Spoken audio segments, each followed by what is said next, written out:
सच्ची कहानी कर्म और भाग्य की गणना में, न माँ बड़ी और न ही पुत्र। एक दिन एक युवक अकेला बैठा रो रहा था। पास से महात्मा गौतम बुद्ध गुजरे तो उस युवक से पूछा, क्यों बेटा, क्यों रो रहे हो?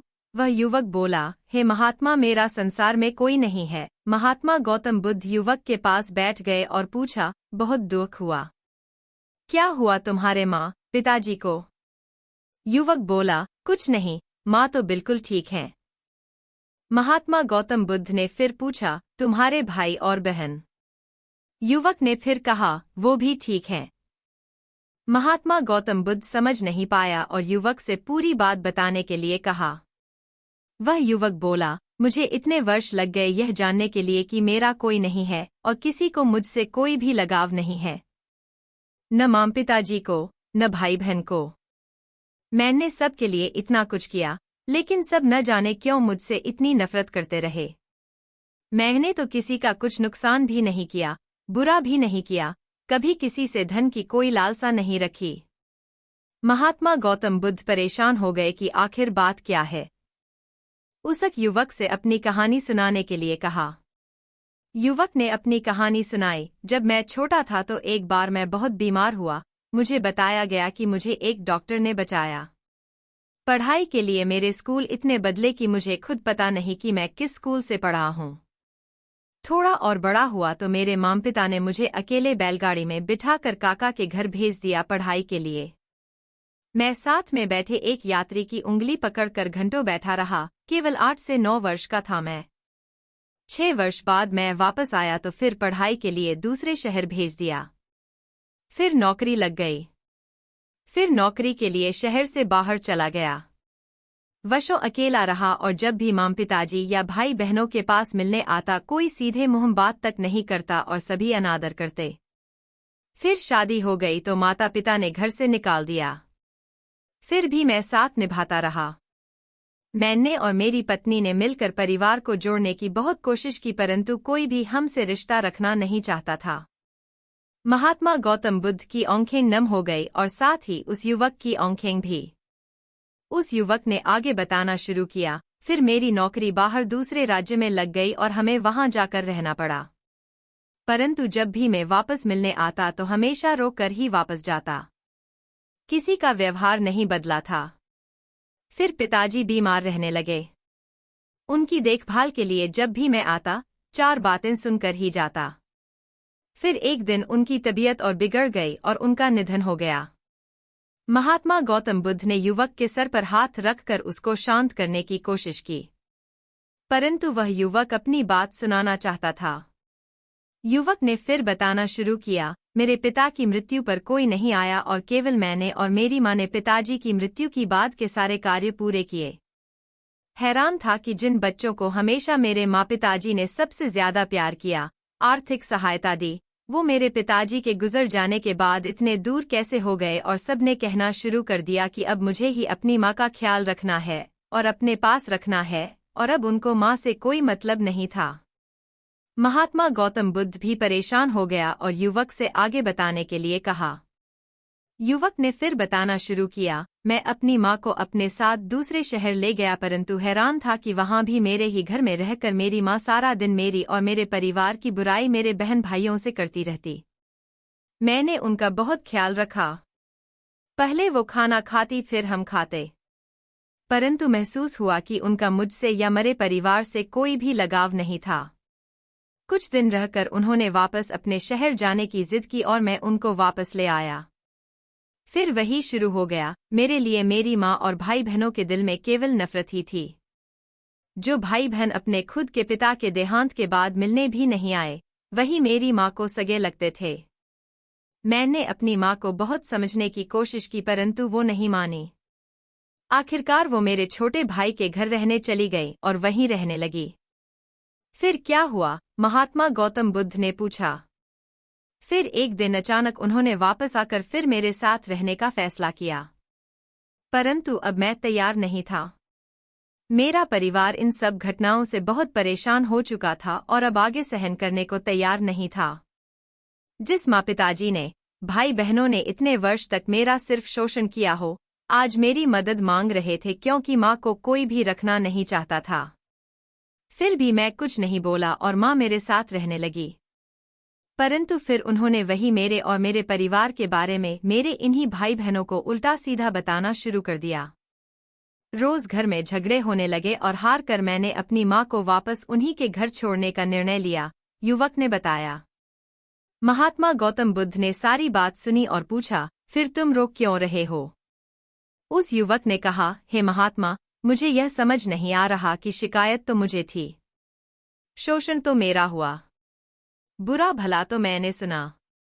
न मैंने अपने पिताजी की संपत्ति में से कोई धन मांगा, न मेरे या मेरे परिवार के दिल में कोई लोभ। फिर मैं कैसे सबसे बुरा बन गया? आज मेरे पास न माँ है न कोई सगा भाई बहन।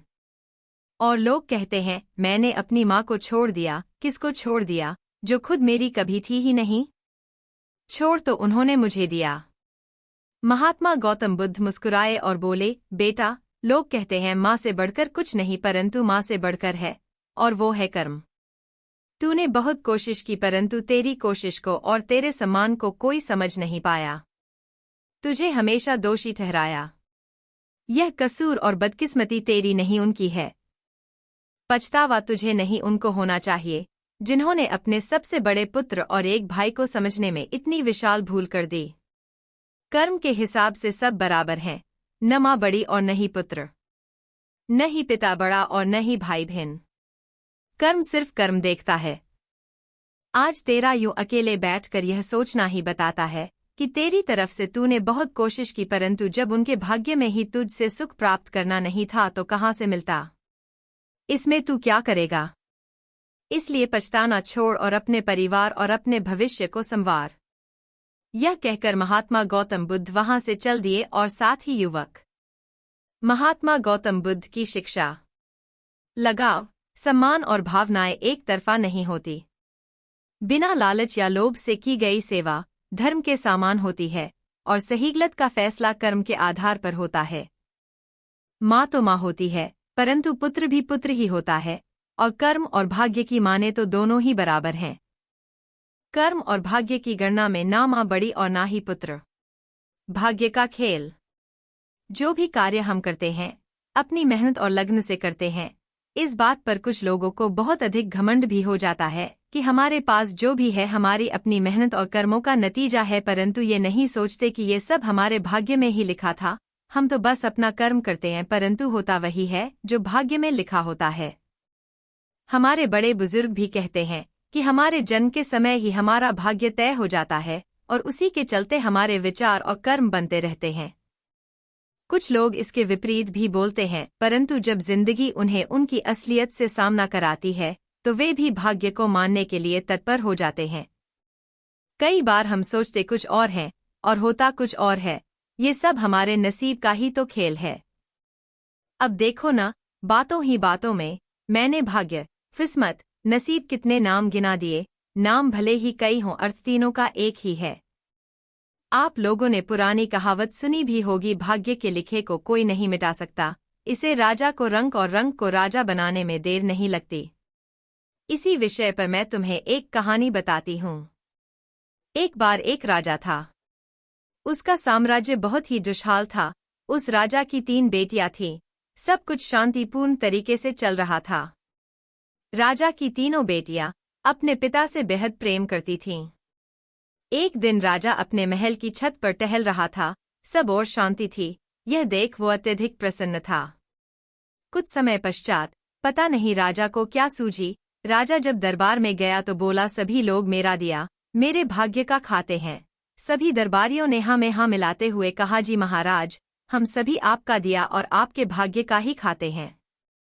राजा उनकी बात सुनकर बहुत अधिक प्रसन्न हुआ। तभी दरबार में उसकी तीनों बेटियां भी आ गईं। राजा ने सोचा, लगे हाथ बेटियों से भी इस बात पर समर्थन की मुहर लगवा ही लेते हैं, और राजा अपनी बेटियों से बोला, मेरी प्यारी बच्चियों, क्या तुम लोग भी मेरा दिया खाती हो, मेरे भाग्य का खाती हो? दोनों बड़ी बेटियां बोलीं, जी हाँ पिताजी महाराज, हम आपका दिया और आपके भाग्य का खाती हैं। लेकिन तीसरी बेटी राधिका चुप रही। राजा ने देखा तो बोले, बेटा राधिका, क्या तुम मेरी बात से सहमत नहीं हो? राधिका बोली, जी नहीं पिताजी महाराज, ऐसी कोई बात नहीं। वैसे तो मैं आपके राज्य में रहती हूँ और आप हमारे पालनहार हैं, परंतु रही बात भाग्य की, तो वो मैं अपने नसीब का खाती हूँ। भरे राज दरबार में किसी ने भी राजा की बात का विरोध नहीं किया और उसकी अपनी ही बेटी उसके विरुद्ध बोल रही है। इसमें राजा को अपना अपमान लगा। उसने अपने क्रोध पर नियंत्रण करते हुए कहा, बेटी राधिका, कहीं तुम भूलवश गलत तो नहीं बोल गईं?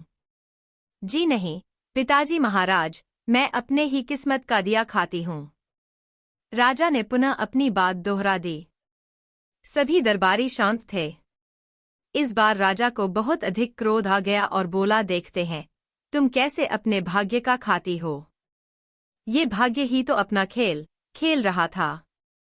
कुछ दिनों पश्चात राजा ने अपनी दोनों बेटियों का विवाह किसी बड़े राज्य के राजकुमारों के साथ कर दिया और तीसरी बेटी राधिका का विवाह एक कव्वे से कर दिया जो उनके महल की मुंडेर पर आ बैठ गया था।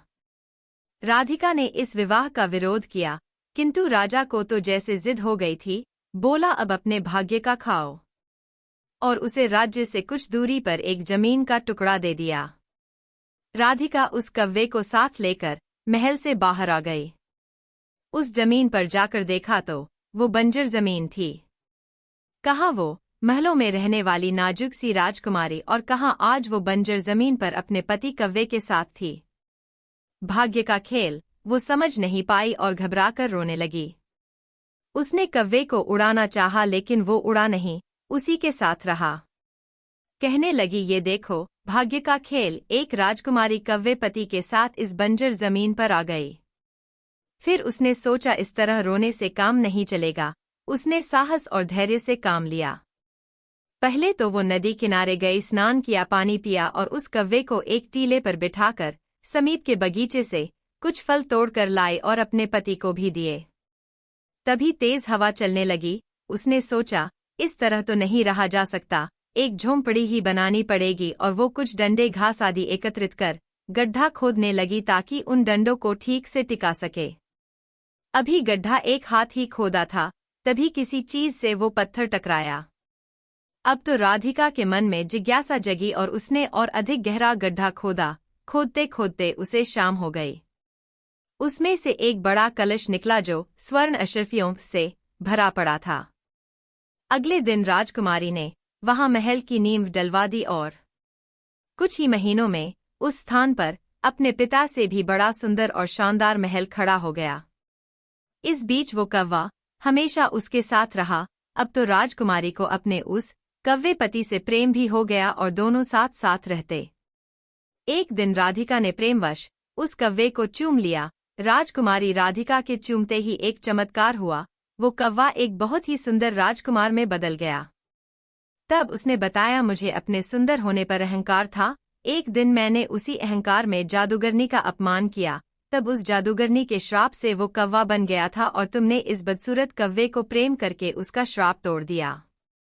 ये सभी बातें राधिका के पिता के पास भी पहुंची और वो ये सब देखने स्वयं अपनी बेटी राधिका के महल में आया और राधिका का ठाठ बाट देखकर आश्चर्यचकित रह गया और वो राजकुमार से भी मिला। अब उसे लगा कि माध्यम कोई भी हो सकता है, परंतु खाते सब अपने नसीब का है। अब राजा ने उस राजकुमार से अपनी बेटी का पुनः विवाह करके उसके राज्य के लिए खुशी खुशी विदा कर दिया। भाग्य के अलावा कोई किसी को कुछ नहीं दे सकता, भले ही कोई माने या न माने, लेकिन इस बात में सच्चाई तो है कि जीवन में जो कुछ भी होता है वह भाग्य पर निर्भर है। यानी हमारी मेहनत, प्रयास और योग्यता के बावजूद अंतिम परिणाम भाग्य पर ही निर्भर करता है। भाग्य की मदद से राजा से रंक बन जाता है और रंक से राजा बन जाता है। इसलिए जानते हैं भाग्य किस तरह साथ देता है। बात बहुत समय पुरानी है। एक मजदूर और एक किसान में बहुत गहरी मित्रता थी। दोनों ही मित्र गरीब थे।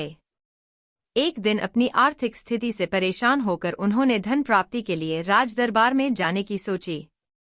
किसान ने मजदूर मित्र से कहा कि हम राजा के दरबार में चलते हैं। अगर वे खुश हो गए तो हमारी आर्थिक स्थिति सुधर जाएगी। मजदूर ने कहा, राजा के देने से हालत नहीं सुधरेगी, केवल भाग्य के चाहने पर ही हालत में सुधार हो सकता है। देगा तो भाग्य, क्या करेगा राजा? किसान ने कहा, नहीं, ऐसा नहीं है। राजा सब कुछ कर सकता है, देगा तो राजा ही, इसमें क्या करेगा भाग्य। दोनों मित्र बहस करते हुए राजा के दरबार में पहुंचे और अपनी अपनी बात राजा से कही। किसान की बात सुनकर राजा खुश और मजदूर से नाराज हो गया।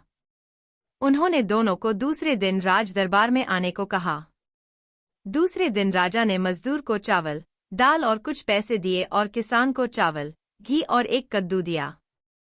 उस कद्दू के भीतर छुपाकर सोना भरवा दिया। राजा ने कहा, अब दोनों जाकर खाना बनाकर खा लो। शाम को दरबार में फिर हाजिर होना। किसान और मजदूर वहां से चले गए। नदी किनारे पहुंचकर दोनों खाना बनाने लगे। किसान ने मजदूर की ओर देखकर सोचा, राजा ने इसे दाल दी और मुझे कद्दू पकड़ा दिया, जिसे छीलो, काटो और फिर बनाओ। कद्दू खाने के बाद मेरी तबीयत भी खराब हो सकती है।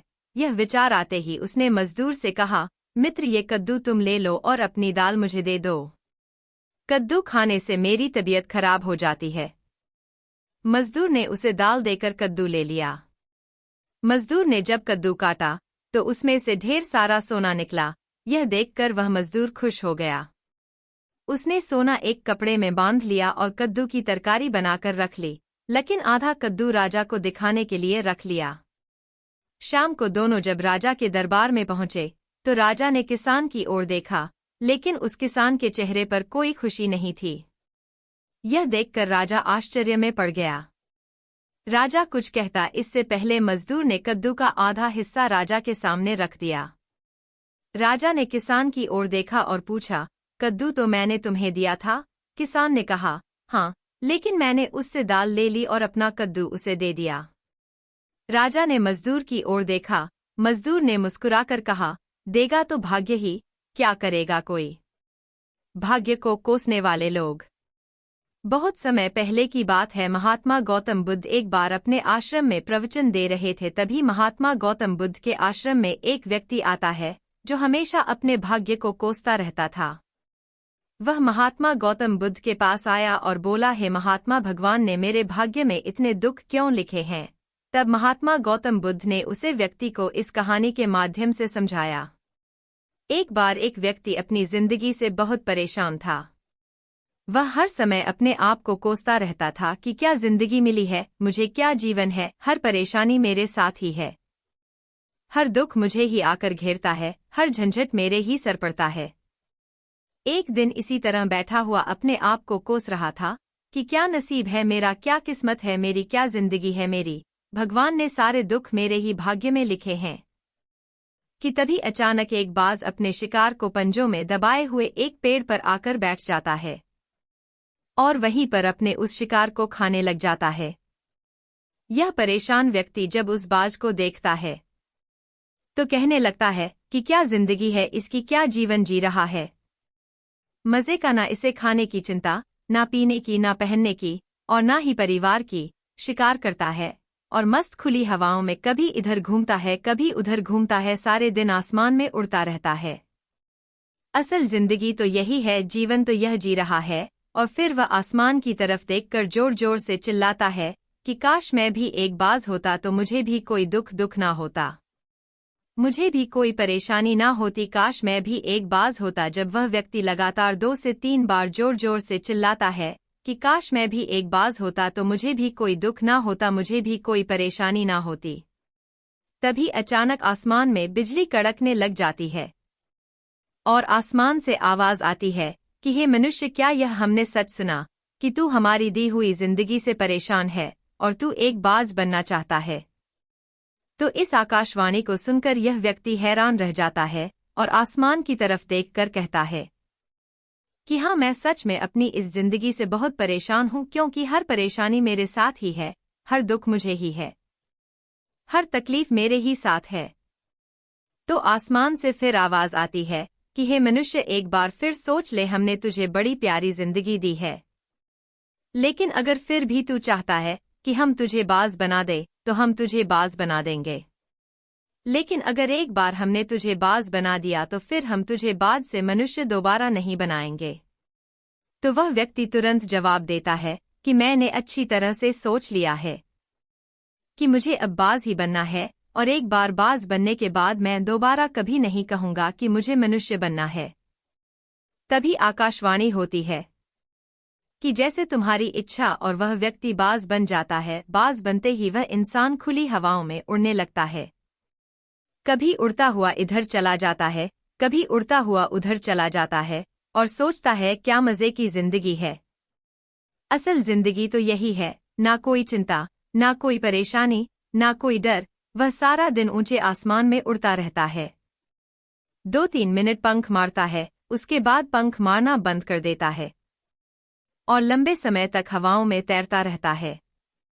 इसी तरह हवाओं में तैरते हुए शाम का समय नजदीक आ जाता है तो वह सोचता है कि मेरे पास रहने का एक ठिकाना भी होना चाहिए, मेरा अपना एक घर होना चाहिए जहां मैं रात में आराम कर सकूं। तो यह सोचकर वह छोटी छोटी लकड़ियां इकट्ठा करने लग जाता है और एक ऊंचे पेड़ पर अपना घोंसला बनाने लग जाता है।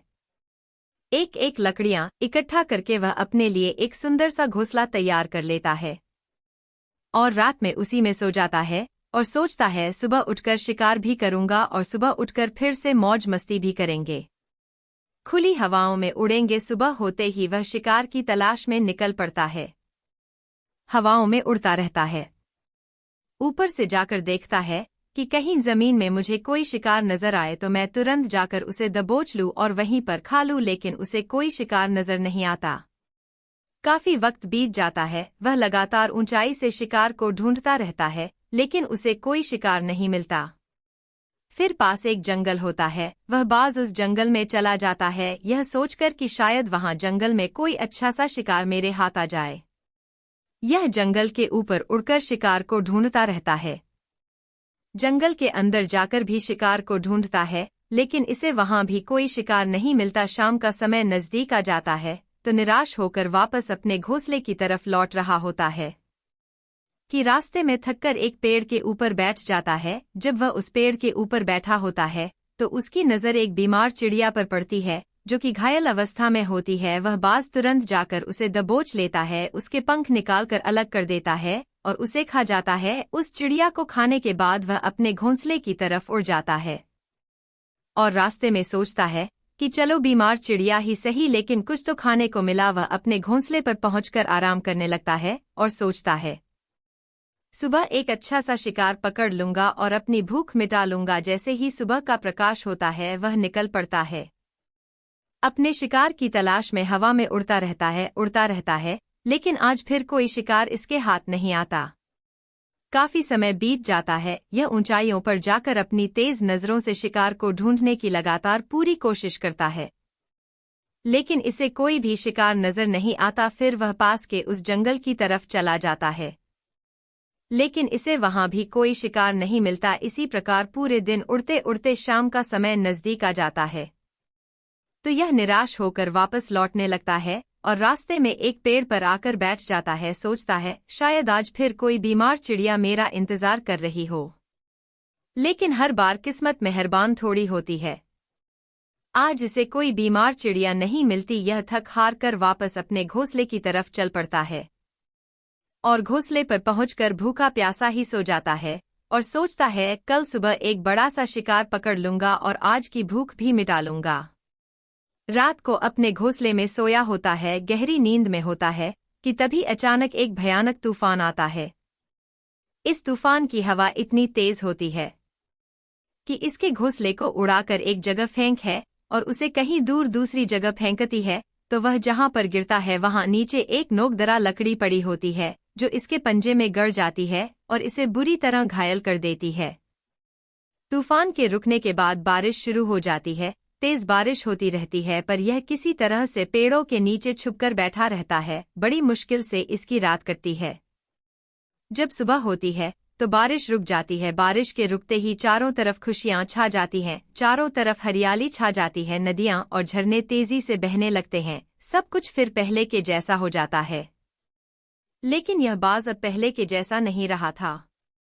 इसका पाँव बुरी तरह घायल हो चुका था। इसके पंजे में जो लकड़ी लगी थी उसकी वजह से इसका पंजा बुरी तरह छत बिछत हो जाता है। और मैं आपको बता दूं कि बाज का जो पंजा होता है वह उसके शिकार को पकड़ने के लिए सबसे जरूरी होता है, क्योंकि बाज अपने पंजों से ही अपने शिकार को पकड़ता है, दबोच होता है और फिर अपनी चोंच के माध्यम से नोच नोच कर खाता है। लेकिन अब उस बाज का पंजा बुरी तरह से घायल हो चुका था और वह पिछले 2 दिनों से भूखा भी था। वह शिकार की खोज में थोड़ा सा उड़ता है कि शायद फिर कहीं कोई बीमार चिड़िया इसे मिल जाए, लेकिन कहाँ बार बार कोई बीमार चिड़िया मिलने वाली नहीं थी। वह कुछ देर तक उड़ता है, लेकिन फिर भूख और दर्द के मारे थक कर एक पेड़ पर आकर बैठ जाता है। वह पेड़ पर आकर बैठ तो जाता है, लेकिन उसे पता नहीं था कि यहाँ एक और मुसीबत उसका इंतजार कर रही है, और वह मुसीबत यह थी कि 8-10 कौओं का एक झुंड मिलकर इसे परेशान करने लग जाते हैं। इसके ऊपर आकर इसके घाव में चोट मारने लग जाते हैं। उन्हें भी पता चल जाता है कि यह बाज घायल है और भूख की वजह से कमजोर भी है। यह बाज उन कौवों से बचने के लिए थोड़ा सा उड़ता है और फिर जाकर बैठ जाता है। उनसे पीछा छुड़ाने का प्रयास करता है, लेकिन वह फिर इसके पीछे आ जाते हैं, तो यह फिर उड़कर थोड़ी दूर चला जाता है, लेकिन वह इसका पीछा नहीं छोड़ते और बार बार इसके पास आकर इसे परेशान करते हैं। कौवे अक्सर बाज के साथ ऐसा करते हैं, लेकिन फिर बाज भी उनके साथ एक खेल खेलता है। जब कौओं का झुंड बाज को परेशान करता है और उनका पीछा नहीं छोड़ता, तो बाज हवा में सीधी उड़ान भरने लग जाता है। वह तेजी से सीधा ऊपर की ओर उड़ने लग जाता है। कौवे भी उसके पीछे उड़ते हैं, लेकिन कुछ देर तक उड़ने के बाद कौवे ऐसी ऊंचाई पर पहुंच जाते हैं जहां पर उन्हें ठीक से ऑक्सीजन मिलनी बंद हो जाती है। उनका दम घुटने लग जाता है, उनकी सांस रुकने लग जाती है, तो फिर वह वहां से ऊपर नहीं जा पाते। परंतु क्योंकि बाज तो बादलों से भी ऊपर उड़ सकता है, इसीलिए वह तो ऊपर चला जाता है, लेकिन कौवे वहां से ऊपर नहीं जा पाते और वो नीचे आने लगते हैं। तो इस तरीके से वह बाज उन कौवों से अपना पीछा छुड़ा लेता है। लेकिन ऐसा करने के लिए, इतनी ऊंची उड़ान भरने के लिए इस बाज के पास उतनी ताकत नहीं थी, क्योंकि यह भूखा भी था और घायल भी था। तो यह उड़ता और थोड़ी सी दूर जाकर बैठ जाता और कौवे फिर आकर इसे परेशान करने लग जाते। इसी तरह भूख और घायल हालत में एक दिन गुजर जाता है, दूसरा दिन गुजर जाता है, तीसरा दिन गुजर जाता है, लेकिन इस बाज की हालत में कोई सुधार नहीं हो रहा था। उसके हालात बद से बदतर होते जा रहे थे। चौथे दिन जब यह बिल्कुल खत्म होने पर आ जाता है, इसके अंदर बिल्कुल ताकत नहीं बचती और इसका शरीर इसका साथ छोड़ने लगता है। तो यह किसी तरीके से उड़कर पास ही मनुष्यों की एक अस्पताल होती है, उसकी छत पर आकर बैठ जाता है और वहां से आने जाने वाले मरीजों को देखता है और अपने आप से कहता है कि काश आज मैं एक मनुष्य होता तो ऐसे छोटे मोटे जख्मों का अस्पताल से इलाज करवा लेता, या किसी को बता देता कि मैं भूखा हूं, परेशान हूं, मेरे साथ यह परेशानी है। लेकिन आज मैं एक ऐसा बेजुबान परिंदा हूं जो किसी से कुछ नहीं कह सकता, किसी को अपना दुख नहीं बता सकता, किसी से कोई मदद नहीं मांग सकता। यही बात सोचकर वह उसी छत पे बैठा अपना दम तोड़ देता है।